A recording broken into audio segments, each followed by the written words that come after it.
সুপ্রিয় দর্শক আসসালামু আলাইকুম। আজকে আমি মাত্র 10 মিনিটে অসম্ভব মজাদার ডিমের ঝাল পিঠার রেসিপি শেয়ার করব। এই অসম্ভব মজাদার ডিমের পিঠাগুলো তৈরি করা খুবই সহজ। বিকেলের নাস্তা কিংবা অতিথি আপ্যায়নে ঝটপট এই ডিমের পিঠাগুলো তৈরি করতে পারেন। আশা করব প্রতিদিনের মতো আমার আজকের রেসিপি আপনাদের কাছে ভালো লাগবে আর সহজ লাগবে। যদি আমার রেসিপি ভালো লেগে থাকে তাহলে আমার চ্যানেলটি সাবস্ক্রাইব করে রাখবেন আরও নতুন নতুন রেসিপি দেখার জন্য। চলুন তাহলে এই অসম্ভব মজাদার ডিমের ঝাল পিঠার রেসিপি শেয়ার করা যাক। প্রথমে একটি মিক্সিং বোলে নিয়ে নেব 1 কাপ পেঁয়াজ কুচি, সাথে দিয়ে দেব 2 থেকে 3টি কাঁচামরিচ কুচি, 2 টেবিল চামচ পরিমাণ ধনিয়া পাতা কুচি, হাফ চা চামচ মরিচের গুঁড়ো এবং হাফ চা চামচ হলুদের গুঁড়ো, হাফ চা চামচ লবণ। এখন প্রথমে উপকরণগুলো একসাথে খুব ভালোভাবে মিশিয়ে নিতে হবে।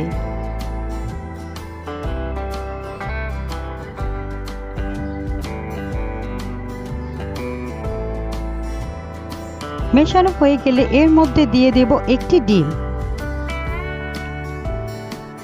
ডিমটি এখন উপকরণের সাথে আবারও মিশিয়ে নেব।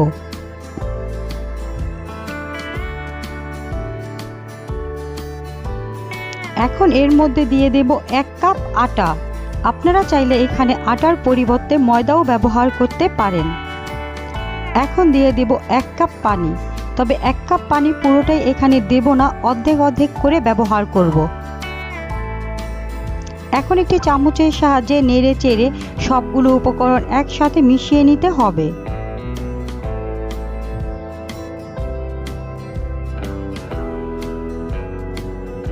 এইভাবে নেড়ে চেড়ে কিছুক্ষণ মিশিয়ে নিলেই এই ডিমের পিঠার ব্যাটারটি তৈরি হয়ে যাবে।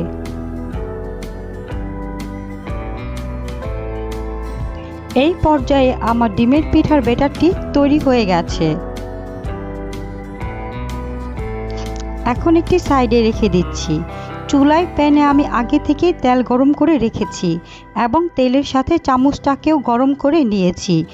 এখন অল্প অল্প ব্যাটার চামচের মধ্যে দিয়ে এইভাবে নেড়ে চেড়ে নিলেই পিঠাগুলো তৈরি হয়ে যাবে। একইভাবে অনেকগুলো পিঠা তৈরি করে নিয়েছি। আপনাদের দেখে একটু বুঝে নিতে হবে আমি কিভাবে পিঠাগুলো তৈরি করেছি। নেড়ে চেড়ে উল্টে পাল্টে গোল্ডেন ব্রাউন কালার করে পিঠাগুলোকে ভেজে নিতে হবে। এই পর্যায়ে আমার পিঠাগুলো ভাজা হয়ে গেছে। এখন তেল ঝরিয়ে একে একে পিঠাগুলো উঠিয়ে নেব। খুব সহজে বিকেলের নাস্তায় কিংবা অতিথি আপ্যায়নে ঝটপট আপনারা এই ডিমের ঝাল পিঠাটি তৈরি করতে পারেন।